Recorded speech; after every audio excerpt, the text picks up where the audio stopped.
في متحف إسرائيل في هناك آثار كتير جدا لأخناتون. الموضوع ده خلاني أشوف معلومات تانية من وجهة نظر تانية. إيه الحكاية وإيه الرواية؟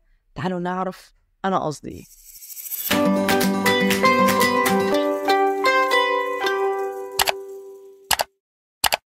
مسا الجمال على أحلى متابعي قناة مصر جميلة مع نيرفانا. إزيكم عاملين إيه؟ يا رب تكونوا دايما بصحة وبخير وبسلام.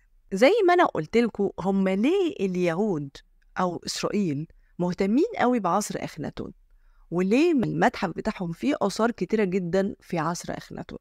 بالرغم إن هم ما عملوش حفاير في منطقة المنيا حيث كان عبادة أخناتون لأتون، يعني مش هنلاقي آثار لأخناتون كتير زي ما موجودة في المنيا، بس هم عملوا حفاير بس بشكل غير مباشر، بمعنى إن هم كيهود أسسوا الكثير من الجمعيات، ومن خلال هذه الجمعيات عملوا حفاير في مصر تحت اسم الكثير والكثير من البلدان الغربية.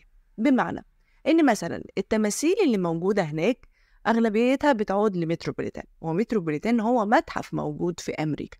فبيحصل إيه بقى؟ إن متحف متروبوليتان بتيجي تحفر عندنا عادي جدا، وبعد ما تاخد الآثار ممكن تهديها لأي حد. فسبحان الله دائما متحف إسرائيل بيكون مكان إهدائهم للقطع الخاصة بأخناتون. لما جيت دورت كده حوالين راس نفرتيتي، فدخلت على متحف برلين على أساس أشوف إيه قصة الراس دي، وإزاي الراس دي طلعت، وإيه حكاية بورشاردت، وشمعنى بورشاردت كان متخصص في المنيا في منطقة تل العمارنة بالتحديد، ويعتبر كل الآثار اللي طلعت من المنيا بتاعت أخناتون ونفرتيتي طلعت في المرحلة دي، المرحلة اللي هي من سنة 1911 و12 و13 و1907 كمان، من بداية القرن اللي فات. خلوا بالكم بورشاردت طلع آثار كتيرة، وفي آثار كتيرة جدا مريبة حواليه. هبقى أوريكم قطعة هو عملها، هنبقى نتكلم عنها في حلقة تانية. المهم نرجع للمرجع. بورشاردت ده هو ألماني جاي تبع الجمعية الشرقية الألمانية علشان يحفر في منطقة المنيا بالتحديد حيث تل العمارنة بالتحديد، يعني هو جاي مخصوص علشان المنطقة دي فقط. طيب مين هي الجمعية الشرقية الألمانية اللي على أساسها جاية تحفر في المنطقة دي؟ خلوا بالكم يا جماعة، زمان ما كانش فيه كليات، كان فيه جمعية بيتم إنشائها والجمعية دي بتيجي تحفر. ممكن اللي جاي ده ما يكونش أصلا أثري، خلوا بالكم ده كان زمان. دلوقتي بقى بما ان الموضوع تحول لدراسة وعلماء وي فالموضوع بقى مش زي الأول. فكان زمان عادي جدا الموضوع. الجمعية دي تم إنشائها سنة 1898 على يد رجل أعمال يهودي اسمه جيمس سيمون. ركزتوا، ديانة كان يهودي، هو اللي عمل الجمعية دي وعمل التراخيص اللازمة، الإجراءات القانونية اللازمة عشان يجي يحفر في المنطقة دي بالتحديد. بعد وبورشاردت بقى عمل حفاير بقى من سنة 1907 لغاية سنة 1913 في المكان ده. لقى حاجات لا تتخيلوا أهميتها.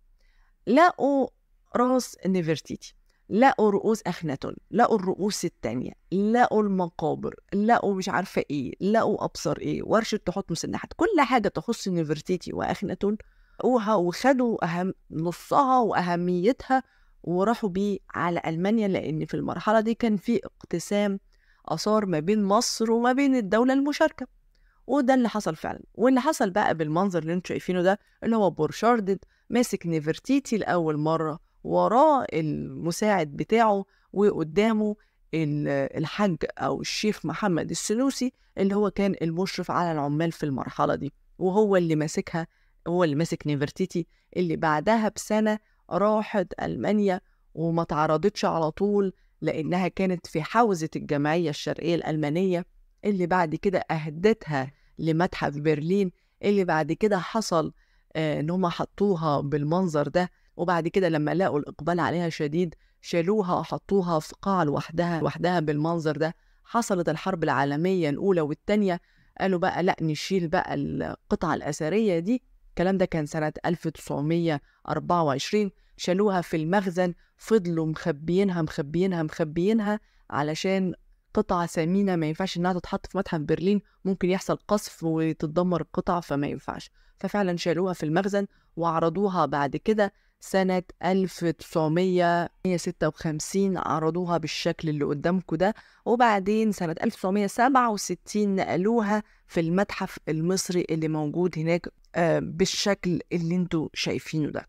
طبعا هم لما لقوا انها قطعة فنية روعة روعة روعة، عملوا لها قاعة خاصة بيها بجهاز انذار خاص بيه، ممنوع التصوير، يعني ما ينفعش اي واحد يدخل يصور، لازم يكون في تصريح محطوطة بالشكل اللي انتوا شايفينه ده. ليه حاطينها لوحدها في قاعة؟ لان هم لما لقوا الناس بيدخلوا في القاعة بيعملوا ازدحام على القطع دي فقط في العصور القديمة سنة 1924 زي ما انا قلت لكم بالمنظر ده، قالوا لا، الموضوع ده لازم نستغله ونعمل لها قاعة خاصة بيها. لما بورشارد لقاها بعت الجواب ده.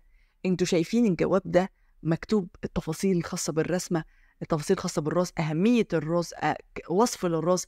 كتب في الجواب إن يا جماعة إن كل المصطلحات اللي خاصة بالجمال الراس دي تعدتها، يعني تعدتها، بقت لازم يطلع لها مصطلح جديد يوصف جمالها، فانتوا لازم تشوفوها على حقيقة عشان تعرفوا أنا قصدي إيه. شايفين بيراسلوا بعض إزاي، بيعرفوا أهمية الحاجة أول ما بتخرج. طبعا اللي حصل إيه بقى، إن هم خدوا الراس دي قصاد اللوحة اللي هي بتاعت أخناتون العائلية اللي موجودة في المتحف المصري، وده السبب إن الدكتور زي حواس عايز يرجعها، إن انتوا بطريقة فيها تدليس شوية في خروج هذه القطع. طيب تعالوا نرجع بقى لمرجوعنا.